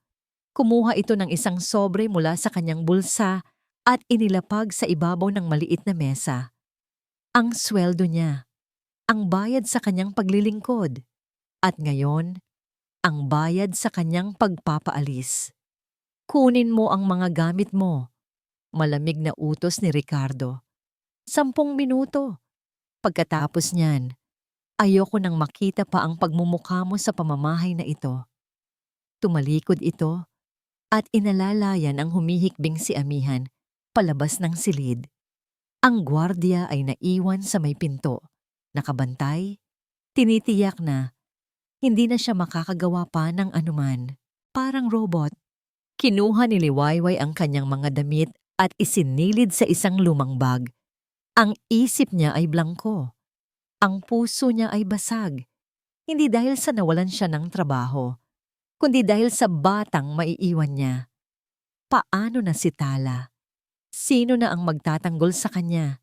Sino na ang magbibigay sa kanya ng tinapay kapag gutom siya? Habang bitbit ng gwardiya ang kanyang bag at siya'y inaalalayan palabas, dumaan sila sa sala. Nakita niya si Tala. Nakatayo ito sa paanan ng hagdanan, nakatingin sa kanya. Sa mga mata ng bata, nakita niya ang isang tanong. Isang tanong na hindi nito kayang bigkasin. Aalis ka na? Iiwan mo na rin ako? Gusto niyang tumakbo palapit dito. Gusto niya itong yakapin. Ngunit isang matalim na tingin mula sa gwardiya ang pumigil sa kanya. Patuloy silang naglakad. Papalabas na sila ng malaking pinto. Lumingon si Liwayway para sa isang huling sulyap. At sa sandaling iyon, isang himala ang nangyari. Isang tinig na hindi niya pa kailanman naririnig ng buo. Mama, Mama Liway!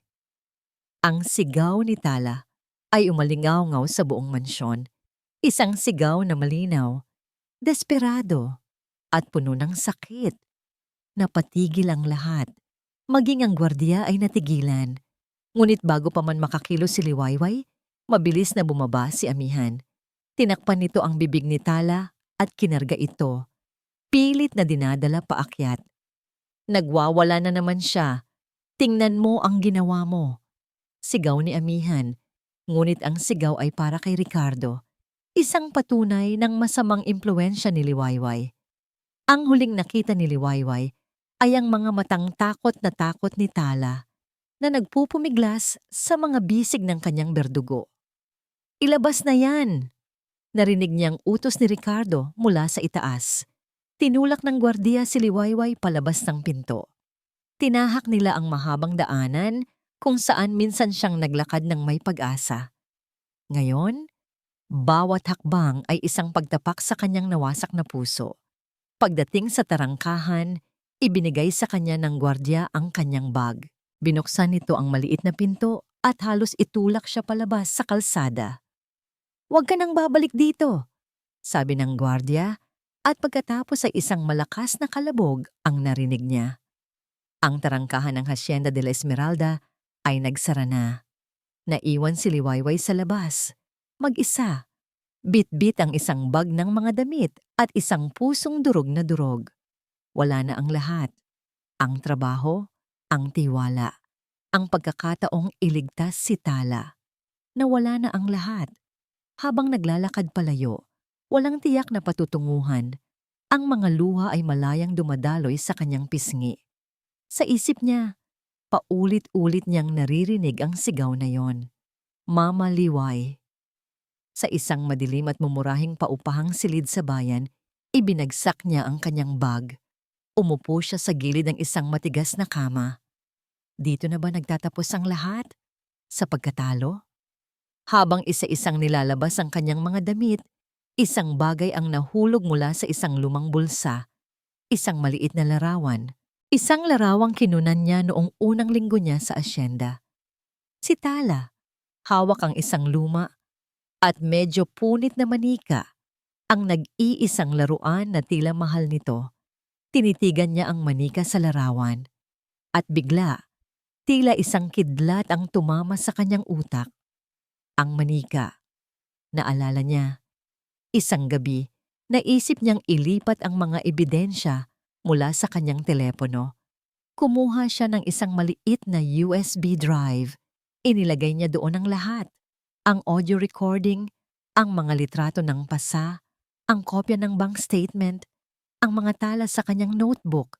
At para itago ito sa pinakaligtas na lugar, binuksan niya ang tahi sa likod ng lumang manika ni Tala at isinilid ang USB sa loob.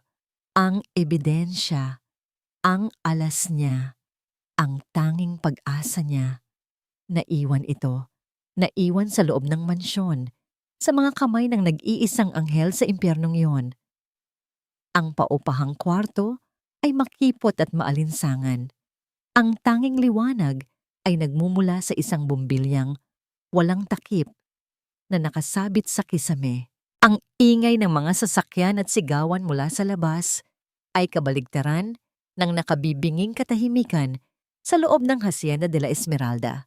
Ngunit para kay Liwayway, ang katahimikang yon ay mas masahol pa.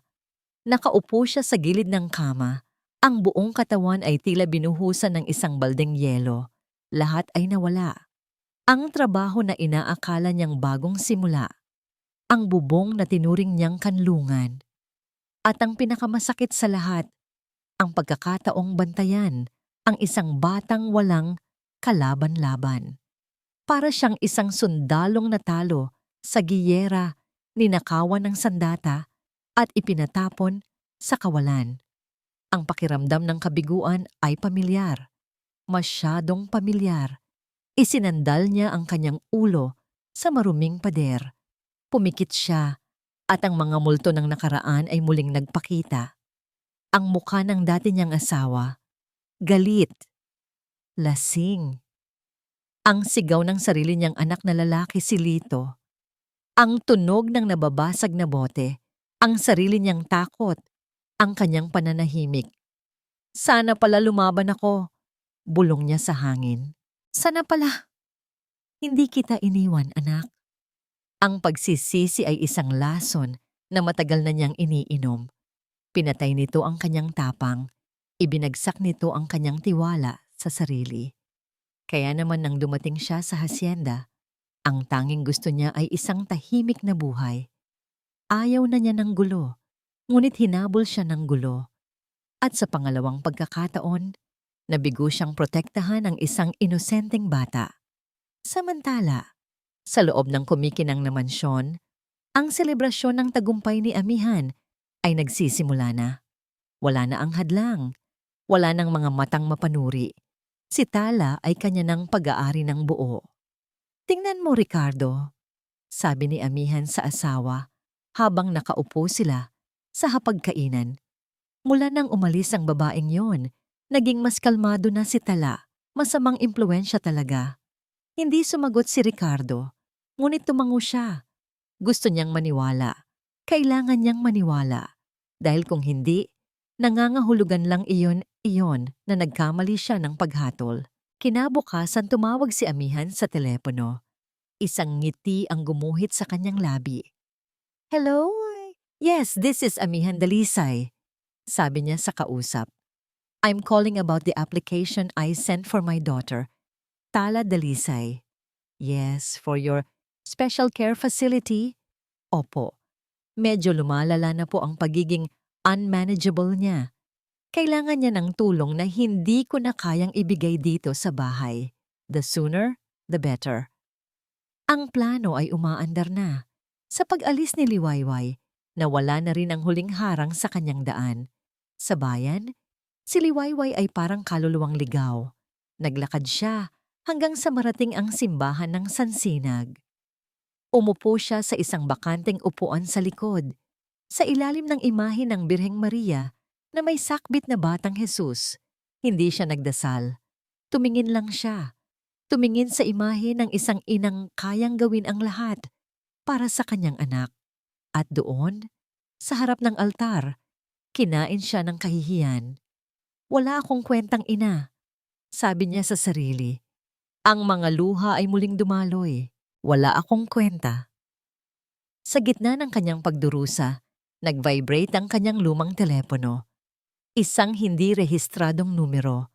Nag-atubili siyang sagutin, ngunit may nag-udyok sa kanya. Hello? Mahinang sagot niya. Hija, si Cardo to. Bulong ng isang pamilyar na boses sa kabilang linya. Si Mang Cardo, ang hardinero. Mang Cardo? Paano? Huwag ka nang magtanong. Putol nito. Makinig ka. Masama ang mga nangyayari dito. Matapos kang umalis, hindi na halos pinalalabas ng kwarto ang bata. At kanina, narinig ko si Senyora Amihan may kausap sa telepono. Tungkol sa isang facility, Hija. Kukunin nila si Tala. Ilalayo nila. Ang bawat salita ni Mang Cardo ay isang dagok sa dibdib ni Liwayway. Facility. Isang institusyon. Iyon pala ang plano. Itatapon si Tala na parang isang basurang walang silbi. Maraming salamat po, Mang Cardo. Sabi ni Liwayway, ang boses ay nanginginig. Mag-iingat ka, Hija.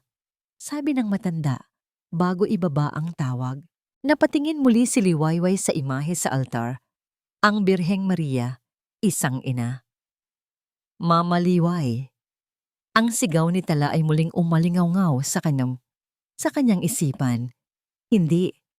Mali siya. Hindi pa tapos ang laban. Ang pagpapaalis sa kanya mula sa hasyenda ay hindi ang katapusan. Ito ay isang pagkakamali ni Amihan. Dahil ngayon, malaya na si Liwayway. Malaya na siyang kumilos. Wala nang mga matang nagbabantay. Wala nang mga utos na kailangang sundin. Ang tanging naroon ay ang isang layunin. Kinuha niya mula sa kanyang bag ang tanging litratong natira sa kanya. Ang litrato ni Tala na may hawak na manika. Tinitigan niya ito. Ang USB, ang katotohanan, ang susi sa lahat. Tumayo si Liwayway. Pinunasan niya ang kanyang mga luha. Ang lungkot sa kanyang mga mata ay napalitan ng isang apoy. Ang pagsisisi ay napalitan ng determinasyon. Hindi siya nabigo. Hindi pa. Dahil hanggat may isang batang tumatawag sa kanya ng mama, hindi siya susuko. Kailangan niyang makabalik sa hasyenda. Kailangan niyang makuha ang manika. Ano man ang mangyari, ano man ang kapalit. Binilang niya ang perang natira sa kanya mula sa huling sweldo. Kaunti lang. Ngunit sapat na. Sapat na para sa isang huling desperadong plano. Lumabas siya ng simbahan, hindi na isang biktima, kundi isang mandirigma. Naglakad siya patungo sa isang tindahan ng mga surplus. May hinahanap siya, isang bagay na magiging susi niya para makapasok muli sa impyerno. Isang lumang uniforme. Ang uniforme ng isang sikat na courier service. Ang araw ay papalubog na, nag-iiwan ng kulay kahel at lilang mga guhit sa kalangitan ng Sansinag. Para sa karamihan, ito ay hudyat ng pamamahinga. Ngunit para kay Liwayway, ito ang simula ng pinakamapanganib na oras ng kanyang buhay.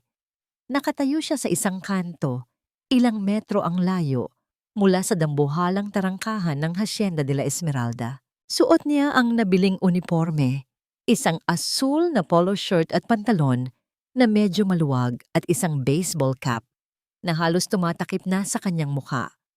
Sa kanyang kamay, may hawak siyang isang maliit na kahon na binalot niya sa brown na papel. Tila isang totoong delivery package. Sa loob ng kahon, wala itong laman, kundi mga bato para magkaroon ng bigat. Ang puso niya ay kumakabog ng napakabilis. Bawat pintig ay tila isang babala. Isang maling galaw, isang pagkakamali sa pagsasalita, at tapos na ang lahat. Huminga siya ng malalim, ipinikit ang mga mata, at inalala ang mukha ni Tala. Iyon lang ang kailangan niya. Naglakad siya ng may kumpiyansa patungo sa tarangkahan, ang uri ng paglalakad ng isang taong pagod na sa maghapong pagde-deliver. Pagdating sa intercom, pinindot niya ang buzzer. "Sino yan?" Tanong ng pamilyar na boses ng gwardiya.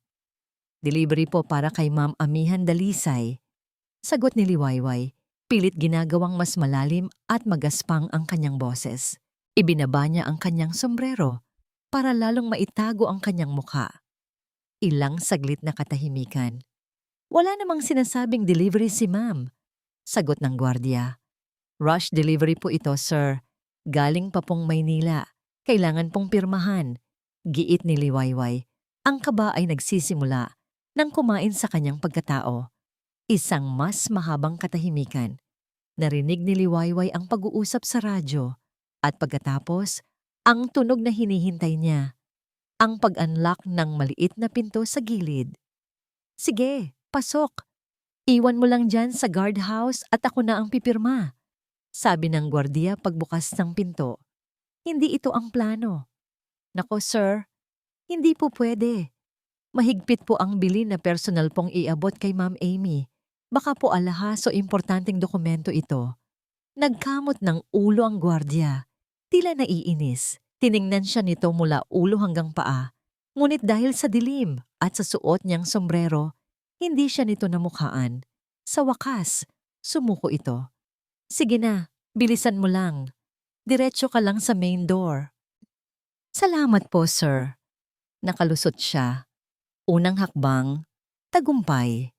Habang naglalakad sa pamilyar na daanan, mas matindi ang kabang nararamdaman niya ngayon kaysa noong unang beses siyang pumasok dito. Ngayon, bawat anino ay tila isang kaaway.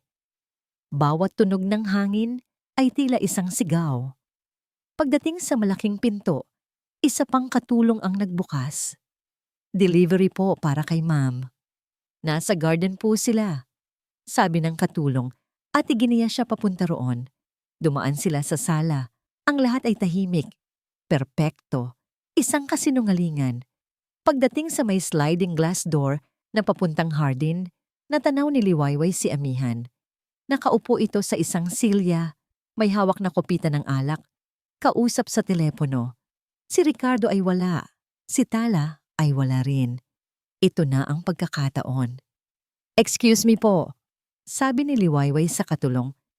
"Naihipo ako. Pwede po bang gumamit ng banyo?" "Doon sa may kusina," sabi ng katulong at bumalik na sa ginagawa. Mabilis ngunit hindi nagpapanik, naglakad si Liwayway sa direksyong kabaligtaran ng kusina. Naglakad siya patungo sa hagdanan. Bawat hakbang paakyat ay isang malaking sugal. Ang puso niya ay gustong lumabas sa kanyang dibdib. Paano kung may makakita sa kanya? Paano kung bumalik si Amihan sa loob? Nakarating siya sa ikalawang palapag. Ang pasilyo ay madilim at tahimik. Mabilis niyang tinungo ang kwarto ni Tala. Hindi nakalock. Dahan-dahan niyang pinihit ang doorknob at pumasok. Ang silid ay malinis. Masyadong malinis. Tila walang taong natutulog dito. Malamig at walang buhay. Ang kanyang mga mata ay mabilis na hinanap ang kanyang pakay. At doon, sa ibabaw ng isang upuan sa sulok, nakaupo ang luma at punit na manika. Para siyang isang magnanakaw sa sariling teritoryo. Mabilis niyang kinuha ang manika.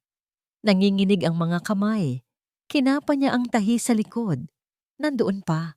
Naramdaman niya ang matigas na hugis ng USB sa loob. Isang ngingiti ng tagumpay ang sumilay sa kanyang labi. Hawak na niya. Hawak na niya ang katotohanan. Ngunit nang akma na siyang aalis, may narinig siyang mga yabag. Papalapit sa kwarto. Nanlaki ang kanyang mga mata sa takot. Walang mapagtataguan.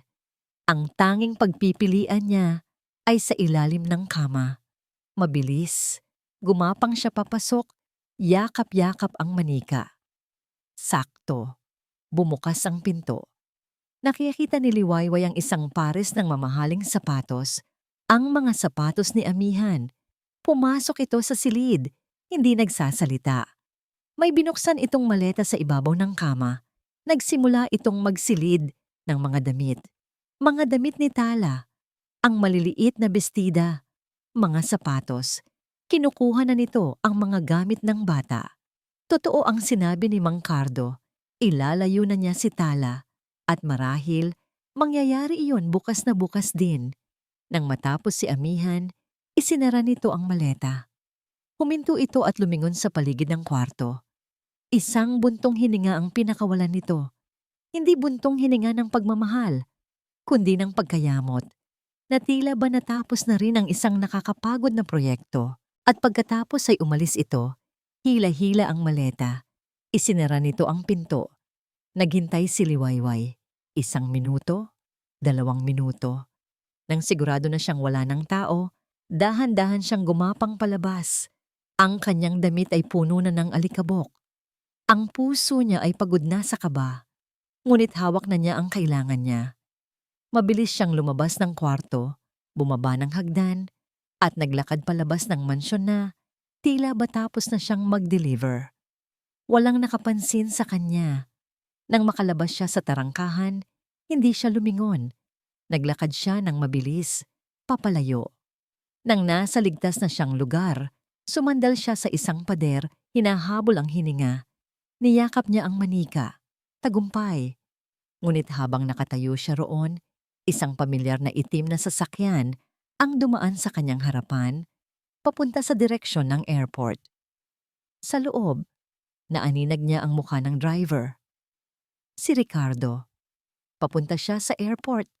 Aalis siya para sa isa na namang business trip. At alam na alam ni Liwayway kung ano ang ibig sabihin yon.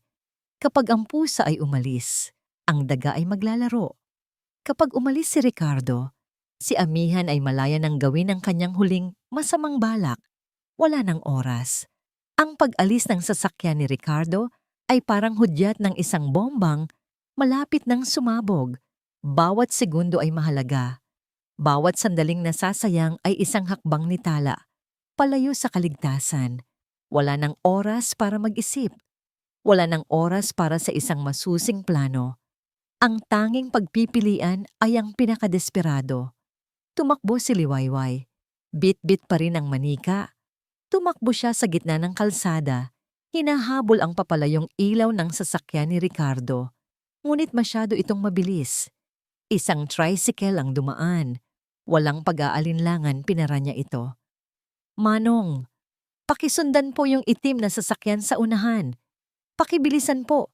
Emergency lang po. Sigaw niya, halos hindi makahinga. Nagkatinginan ang driver at si Liwayway. Marahil nakita nito ang desperasyon sa kanyang mga mata. Sige, sakay na. Lumipad ang tricycle sa kalsada. Sa bawat metro na kanilang nilalakbay, ang dasal ni Liwayway ay isa lang. Maabutan sana namin. Maabutan sana namin. Sa wakas, pagliko sa kanto patungo sa main highway, natanaw nila ang sasakyan. Natigil ito dahil sa traffic light. Manong, dito na lang po, sabi ni Liwayway. Iniabot ang bayad at tumakbo palabas ng tricycle bago pa man ito tuluyang huminto. Tumakbo siya na parang wala ng bukas. Sumisigaw. Sir Ricardo! Sir Ricardo? Ngunit ang mga bintana ng mamahaling sasakyan ay sarado. Hindi siya nito maririnig. Nang magberde ang ilaw, nagsimulang umandar ang sasakyan. Sa huling onsa ng kanyang lakas, ginawa ni Liwayway ang isang bagay na hindi niya aakalaing magagawa niya. Tumakbo siya sa harap ng sasakyan. Isang nakabibinging tunog ng preno ang pumunit sa hangin. Huminto ang sasakyan. Ilang pulgada na lang mula sa kanyang mga tuhod. POV Ricardo. Ano ba yan? Inis na sabi ni Ricardo sa kanyang driver. May flight siyang kailangang habulin. Ngunit nang tingnan niya kung sino ang taong nasa harap ng kanyang sasakyan, ang inis niya ay napalitan ng gulat at galit si Liwayway. Marumi ang damit, magulo ang buhok, at may hawak na isang lumang manika. Mukha siyang baliw.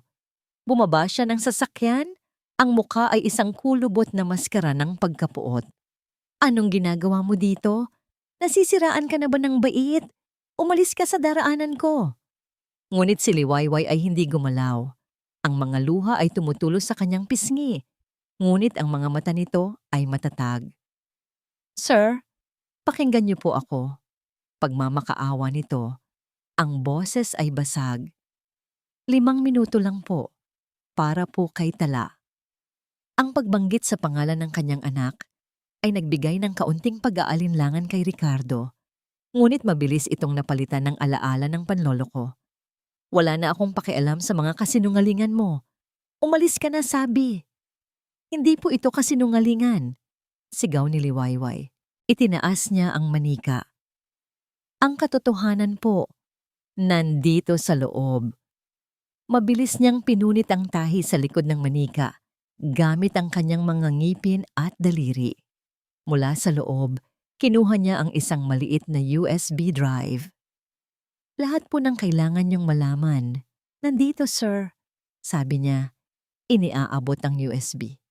Kung pagkatapos niyo pong makita ang laman nito, sasabihin niyo pa rin sa akin na sinungaling ako. Tatanggapin ko na po. Aalis na po ako at hinding-hindi na magpapakita sa inyo. Pero parang awa niyo na. Tingnan niyo po muna.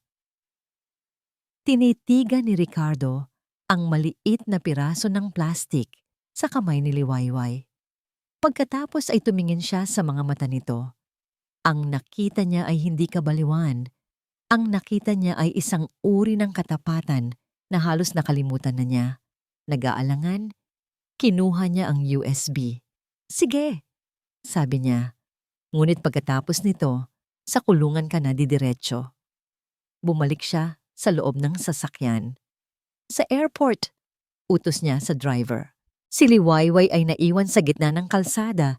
Pinapanood ang pag-alis ng sasakyan. Ginawa na niya ang lahat ng kanyang magagawa. Ngayon, nasa kamay na ni Ricardo ang katotohanan. Nasa kamay na ng Diyos ang lahat. POV Ricardo. Sa loob ng exclusive lounge sa airport, umupo si Ricardo. Ang isip niya ay magulo. Ano ang pinasok niya? Bakit niya kinuha ang USB? Naisip niyang itapon na lang ito. Ngunit may bumubulong sa kanya. Ang mga mata ni Liwayway, ang sigaw ni Tala ng Mama Liway. Kinuha niya ang kanyang laptop mula sa briefcase. Nanginginig ang mga kamay. Isinaksak niya ang USB drive. Isang folder lang ang laman. Ang pangalan? Katotohanan. Nag-atubili siya. Ngunit sa huli, binuksan niya ito.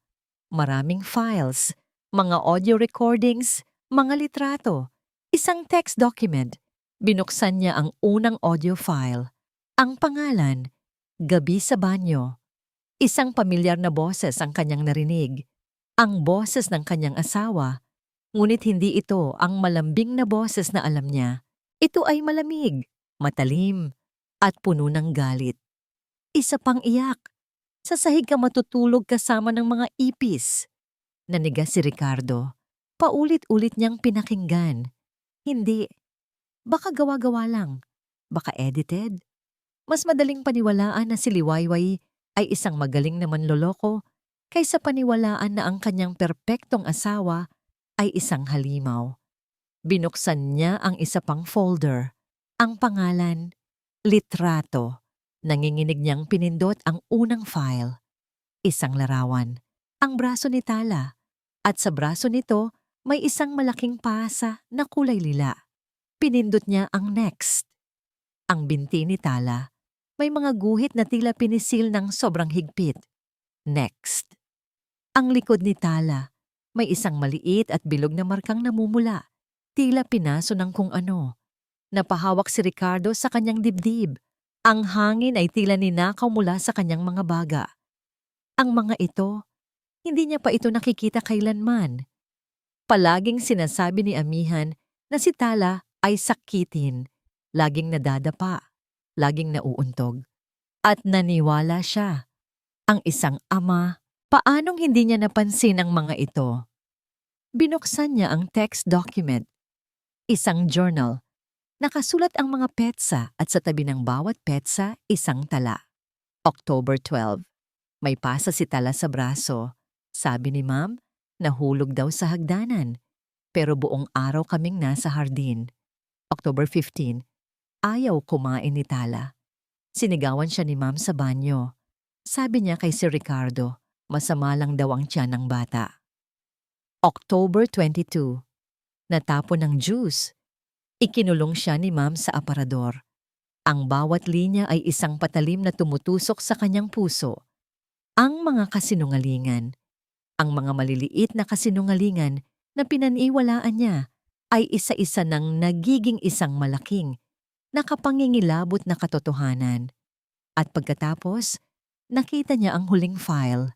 Hindi ito audio, hindi ito litrato. Isa itong video file. Ang pangalan? Ang totoo. Eto na. Ano man ang laman nito, alam niyang babaguhin nito ang lahat. Pinindot niya ang play. Ang video ay tila kuha mula sa siwang ng isang pinto. Madilim.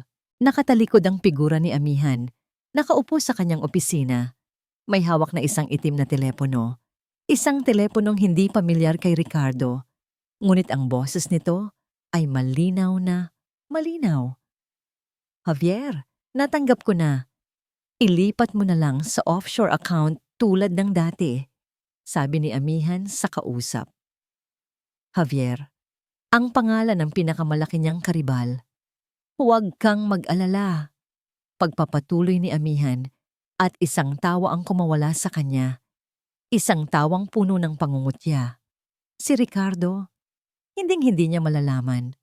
Masyado siyang abala sa pagpapayaman para sa atin at masyado siyang tiwala sa akin, ang tanga niyang asawa. Gumuho ang mundo ni Ricardo. Sa isang iglap, lahat ng pagmamahal, lahat ng pagtitiwala, lahat ng masasayang alaala na binuo niya kasama si Amihan ay gumuho at naging abo. Ang babaeng pinakasalan niya, ang babaeng pinagkatiwalaan niya ng kanyang anak at ng kanyang buhay ay isang ahas, isang traidor. Hindi pagdadalamhati ang naramdaman niya. Hindi lungkot, purong puot. Isang galit na nagsimula sa kanyang sikmura at umakyat na parang apoy. Sinusunog ang bawat hibla ng kanyang pagkatao. Bigla siyang tumayo. Halos mabuwal ang mesang nasa harapan niya. Ang mga tao sa lounge ay napatingin sa kanya. Hindi niya sila pinansin. Mabilis niyang isinara ang laptop at isinilid sa kanyang bag. Nagmarcha siya palabas ng lounge, patungo sa airline counter. I need to cancel my flight, marin niyang sabi sa babae sa desk. Pero sir, cancel it, now. Hindi na niya hinintay ang sagot. Tumalikod siya at naglakad. Hindi tumakbo. Palabas ng airport. Ang kanyang mukha ay walang emosyon, ngunit sa loob, isang bulkan ang sumasabog. Ang isip niya ay nakatuon na lang sa isang bagay. Ang makauwi. Ang makauwi sa kanyang anak. At ang harapin ang demonyong matagal na niyang pinatulog sa sarili niyang kama. Ang mga mata niya, na minsan ay puno ng pagmamahal, ay nag-aapoy na ngayon sa galit. Ang biyahe mula sa airport pabalik sa Hacienda de la Esmeralda ay ang pinakamahabang biyahe sa buong buhay ni Ricardo. Ang bawat minutong pag-usad ng sasakyan sa traffic ay isang anyo ng torture. Ang isip niya ay isang nagngangalit na bagyo. Paulit-ulit na ipinapalabas ang mga litrato, ang mga audio, ang video ng kataksilan, ang tanga niyang asawa. Ang mga salitang yon ay isang kutsilyong paulit-ulit na isinasaksak sa kanyang likod. Paano siya naging ganito kabulag? Ang lahat ng senyales, ang pagiging mailap ni Tala, ang mga biglaang pasa, ang malaking paggasta ni Amihan, lahat ay nasa harapan na niya. Ngunit pinili niyang huwag pansinin dahil mas madaling paniwalaan ang isang magandang kasinungalingan kaysa harapin ang isang pangit na katotohanan. Mas bilisan mo, mariin niyang utos sa driver. Nang sa wakas, ay natanaw na niya ang dambuhalang tarangkahan ng kanyang tahanan. Hindi na ito isang simbolo ng tagumpay. Isa na itong monumento ng kanyang katangahan. Hindi na siya nagabalang maghintay na pagbuksan siya ng pinto ng driver. Paghinto pa lang ng sasakyan sa tapat ng mansyon, bumaba na siya at halos patakbong pumasok sa loob. Ang buong bahay ay tahimik. Isang katahimikang nakakabingi. Isang katahimikang nagbabadya ng panganib. "Amihan!" sigaw niya. Ang boses ay umalingaw-ngaw sa matataas na kisame ng entrada. Tala, walang sumasagot. Isang masamang kutob ang gumapang sa kanyang dibdib. Mabilis siyang umakyat sa ikalawang palapag. Tinungo niya ang kwarto ni Tala. Sarado ang pinto, ngunit may narinig siya mula sa loob. Isang pigil na hikbi at isang boses. Ang boses ni Amihan. "Ano na naman? Bakit ayaw mong isuot nito?" Inis na sabi ni Amihan. "Aalis na tayo. Hindi ka ba makaintindi? Pinapahirapan mo talaga ako." Walang katok-katok. Walang babala. Sinipa ni Ricardo ang pinto. Bumukas ito ng may malakas na kalabog. Tumama sa pader. At ang eksenang bumungad sa kanya ay isang imaheng susunugin ang kanyang kaluluwa habang buhay. Nakatayo si Amihan sa gitna ng silid. Ang isang kamay ay mahigpit na nakasabunot sa buhok ni Tala. Ang kanyang magandang mukha ay nababalutan ng pangit na galit. Si Tala naman ay nakaluhod sa sahig, umiiyak ng walang tunog. Ang mukha ay puno ng purong takot. Sa tabi nila, isang maleta ang nakahanda na. Sa pagbukas ng pinto, natigilan si Amihan. Ang galit sa kanyang mukha ay napalitan ng pagkabigla at pagkatapos ay ng takot. Binitawan niya ang buhok ni Tala. "Ricardo, mahal?" Nauutal niyang sabi, pilit nang ngumingiti. "Anong ginagawa mo dito? Akala ko ba nasa airport ka na?" Ngunit hindi na kayang lokohin ng nangiti na yon si Ricardo. Ang nakikita na lang niya ay ang halimaw sa likod nito. Hindi siya nagsalita.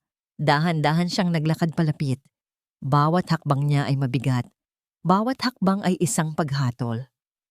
"Mahal, anong problema?" tanong ni Amihan, umaatras. "Nag-aalala ka ba kay Tala? Medyo nagiging difficult lang siya. Ayaw niyang magbihis para sa ating..." "Saan ninyo siya dadalhin?" putol ni Ricardo. Ang boses ay kalmado, ngunit may pahiwatig ng isang paparating na unos. Sa isang bakasyon," mabilis na sagot ni Amihan. "Sorpresa sana namin sa'yo, para makapag-relax siya." Isang tawang walang kagalakan ang kumawala kay Ricardo. Isang tawang puno ng sakit at pangungutya. Isang bakasyon o sa isang special care facility? Nanlamig si Amihan. Ang kulay sa kanyang muka ay unti-unting nawala. Anong sinasabi mo?" "Ang mga pasa, Amihan." Pagpapatuloy ni Ricardo. Ang boses ay nagsisimula ng tumaas. "Ang mga pasa na laging aksidente lang. Ang pagkakulong sa aparador.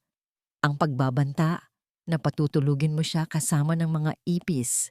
Hindi ko alam kung saan mo nakuha ang mga yan. Sinisiraan ako ng babaeng yon. Si Liwayway? Huwag. Mong, babanggitin ang pangalan niya." Sigaw ni Ricardo. Ang bawat salita ay isang dagok. Sa wakas, ang lahat ng pinigilan niyang galit ay sumabog. Si Liwayway ang nag-iisang tao na nagmalasakit sa anak ko habang ako, ang sarili niyang ama, ay isang tangang nagpapabulag sa'yo. "Ricardo, hindi totoo yan. Totoo yan. Mahal kita. Mahal ko si Tala." Umiiyak na si Amihan. Ngunit ngayon, ang mga luha nito ay walang epekto. Para na lang itong tubig na dumudumi sa sahig. "Mahal?" Muling tumawa si Ricardo. "Mahal mo rin ba si Javier? Mahal mo rin ba ang pera na ninanakaw mo mula sa sarili kong kumpanya?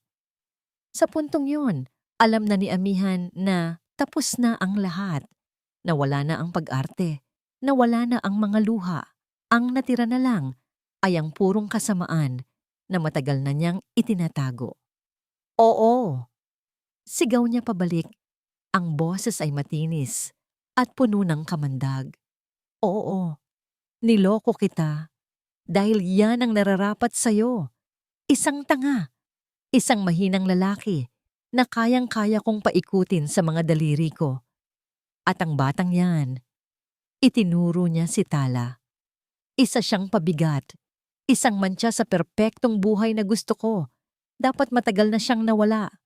Iyon na, ang huling salita, ang pag-amin. Hindi na nakapagtimpi si Ricardo. Sumugod siya, hindi para saktan si Amihan, kundi para kunin ang pinakamahalaga sa kanya. Nilampasan niya ito at lumuhod sa harap ni Tala. Ang bata ay nanginginig pa rin, nakatingin sa sahig. Anak, sabi ni Ricardo, ang boses ay basag na sa pagsisisi. Patawarin mo si Daddy. Patawarin mo ako, anak ko. Dahan-dahan, itinaas ni Tala ang kanyang ulo. Ang mga mata nito ay puno pa rin ng takot. Ngunit sa ilalim ng takot na yon, may kaunting kislap. Dahan-dahan, gumapang ito palapit. At sa unang pagkakataon, mula sa sarili nitong kalooban, yumakap si Tala sa binti ng kanyang ama. Isang yakap na nagsasabing, nandito ka na, ligtas na ako. Niyakap ni Ricardo ang kanyang anak, isinubsob ang kanyang mukha sa buhok nito.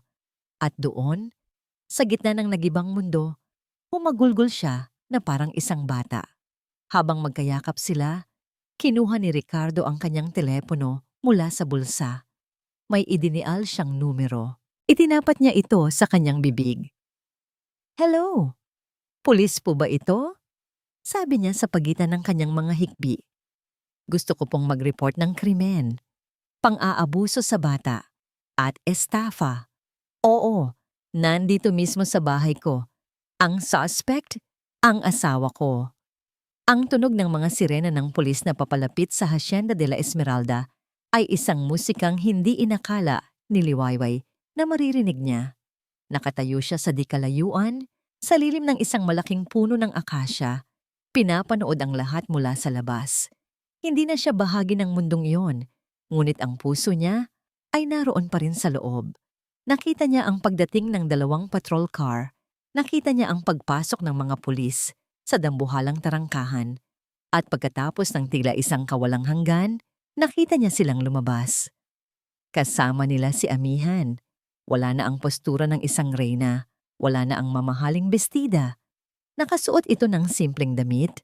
Ang buhok ay magulo. At ang mukha ay walang emosyon, tila isang manikang basag. Ngunit ang pinakanakapangilabot sa lahat ay ang mga posas sa kanyang mga kamay. Habang isinasakay siya sa sasakyan ng pulis, napatingin si Amihan sa direksyon kung nasaan si Liwayway. Nagtama ang kanilang mga mata. Sa mga mata ni Amihan, wala ng galit, wala ng pagbabanta. Ang tanging naroon ay isang malamig at basag na pagkatalo. Pagkatapos ay ipinasok na siya sa loob at mabilis na umalis ang sasakyan kasabay ng paglalaho ng isang madilim na kabanata sa buhay nilang lahat. Isang malalim na hininga ang pinakawala ni Liwayway, isang hiningang matagal na niyang pinipigilan. Tapos na. Sa wakas, tapos na. Hindi niya alam kung ano ang susunod na gagawin. Naisip niyang umalis na lang. Bumalik sa kanyang maliit na kwarto at magsimulang muli sa pangatlong pagkakataon. Ngunit may pumipigil sa kanya. Ang isang bahagi ng kanyang puso ay naiwan sa loob ng mga pader na yon. Habang nag-iisip, isa pang sasakyan ang lumabas. Ang sasakyan ni Ricardo. Huminto ito sa mismong tapat niya. Bumukas ang bintana sa likuran. Nakita niya si Ricardo at sa tabi nito si Tala. Bumaba ng sasakyan si Ricardo. Ang itsura niya ay 10 taong mas matanda kaysa noong huli niya itong nakita. Ang kanyang mga mata ay namumugto. Ang kanyang mga balikat ay tila may pasan na buong mundo. Ngunit sa kabila ng lahat, may isang bagong determinasyon sa kanyang mukha. Liwayway, sabi nito. Ang boses ay magaspang at puno ng emosyon. Hindi sumagot si Liwayway. Naghintay lang siya. Naglakad si Ricardo palapit sa kanya hanggang sa ilang pulgada na lang ang pagitan nila.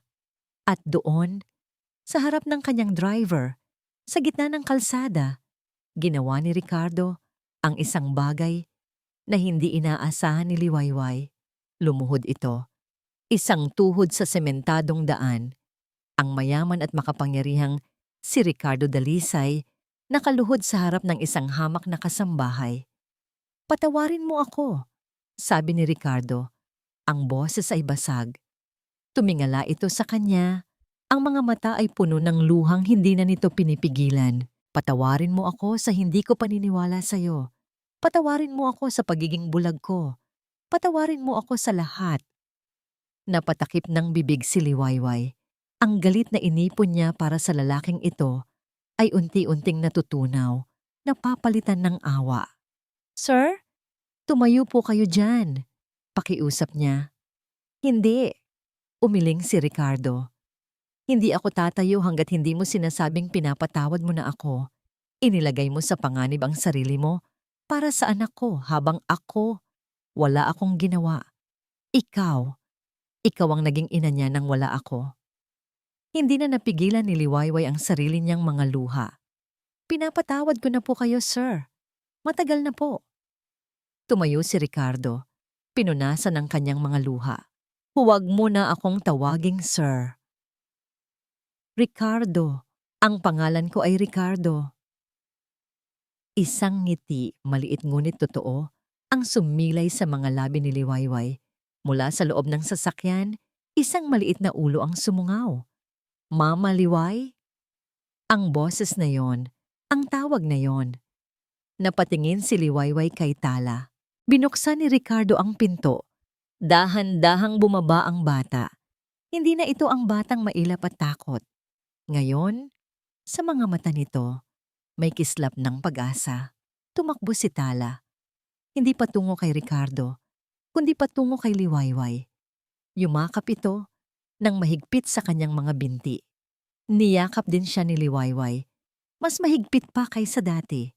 Isinubsob niya ang kanyang mukha sa buhok ng bata. Nilalanghap ang amoy nito. Tinitiyak sa sarili na totoo ang lahat.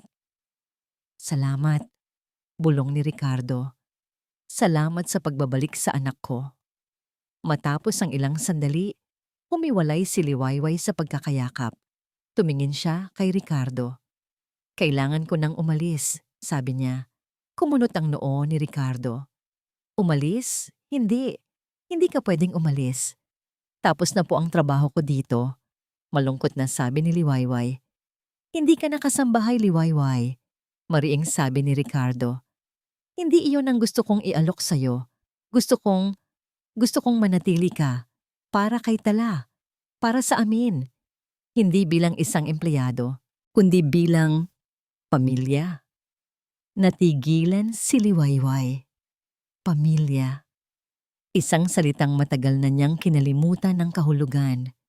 Please, Liwayway. Pagmamakaawa ni Ricardo. Hindi ko to kaya ng mag-isa. Kailangan ka ni Tala. Kailangan kita. Tumingin si Liwayway kay Tala na ngayon ay nakahawak na sa kamay niya at sa kamay ni Ricardo. Pinag-uugnay silang tatlo. Sa sandaling iyon, nakita niya ang hinaharap. Isang hinaharap na hindi madali. Puno ito ng paghilom, ng pagpapatawad sa sarili, ng pagbuo ng isang nasirang tiwala. Ngunit nakita rin niya ang isang bagay na matagal nang nawala sa kanya. Ang pagkakataong bumuo ng isang tunay na tahanan. Tumango siya. Dahan-dahan. Sige, bulong niya. Mananatili ako. Isang ngiti ng labis na pasasalamat ang gumuhit sa mukha ni Ricardo. Isang nangiting sa wakas ay umabot na sa kanyang mga mata. Bumalik silang tatlo sa loob ng sasakyan, ngunit bago pa man ito umandar, may naalala si Liwayway. Sandali lang po, sabi niya. Bumaba siya at pinuntahan ang lugar kung saan niya itinapon ang suot niyang uniforme kanina. Mula sa bulsa niyon, kinuha niya ang isang bagay, ang lumang manika ni Tala. Pagbalik niya sa sasakyan, iniabot niya ito sa bata. Naiwan mo, anak. Kinuha ni Tala ang manika, niyakap ito ng mahigpit, at pagkatapos ay tumingin kay Liwayway. Ngumiti ito, isang buo at masayang ngiti na ngayon lang nakita ni Liwayway. Isang nangingiting nagsasabing, "Salamat, welcome home, Mama." Habang paandar na ang sasakyan pabalik sa hasyenda, isang liham ang tahimik na inabot ni Ricardo kay Liwayway. Galing ito sa kanyang abogado. Binuksan ito ni Liwayway. Habang binabasa niya ang mga legal na salita, ang kanyang mga mata ay nanlaki sa pagkamangha. Hindi niya maintindihan ang lahat, ngunit malinaw ang layunin nito. Ito ay isang legal na dokumento na nagsisimula ng proseso para gawin siyang legal guardian ni Tala, kasama si Ricardo. Hindi lang pansamantala, kundi panghabambuhay. Ang Liwayway, ang pagsikat ng araw. Tumingin siya sa bintana. Ang araw ay unti-unti nang sumisikat, nagbibigay liwanag sa madilim na kalsada. At naintindihan ni Liwayway na ang pangalan niya ay hindi lang isang pangalan. Ito ay isang pangako. Ang pangako ng isang bagong simula. Lumipas ang 6 na buwan. Ang Hacienda de la Esmeralda ay nagbago na. Ang dating malamig at nakakakabang katahimikan ay napalitan na ng mga tunog ng buhay. Ang halakhak ni Tala na umaalingaw-ngaw sa mga pasilyo. Ang tunog ng piano na tinutugtog ni Ricardo tuwing hapon. Ang malambing na tinig ni Liwayway na nagbabasa ng kwento bago matulog. Ang mga pader na dating saksi sa kalupitan ay saksi na ngayon sa pagmamahalan. Nakatayo si Liwayway sa hardin, hawak ang sulat mula sa abogado. Ang papel na yon ay hindi na isang panukala. Isa na itong katotohanan. Opisyal na. Siya, si Liwayway Ortiz, ay legal na guardian ni Tala Dalisay. Isang ina. Sa mata ng batas at sa mata ng puso. Tinitigan niya ang kanyang pangalan sa dokumento. Sa tabi nito, ang pangalan ni Ricardo. Mga partner. Magulang. Isang ngiti ang sumilay sa kanyang mga labi habang pinagmamasdan ang mag-ama sa di kalayuan. Magkasama silang nagtatanim ng mga bagong bulaklak, mga puting rosas, sa lugar kung saan dating nakatayo ang mga paboritong halaman ni Amihan. Isang simbolikong pagbubura sa nakaraan at pagtatanim para sa hinaharap. Ate Liway, tingnan mo! Sigaw ni Tala. Hawak ang isang maliit na pala na puno ng lupa. Mama na lang, anak. Mahinang pagtatama ni Ricardo.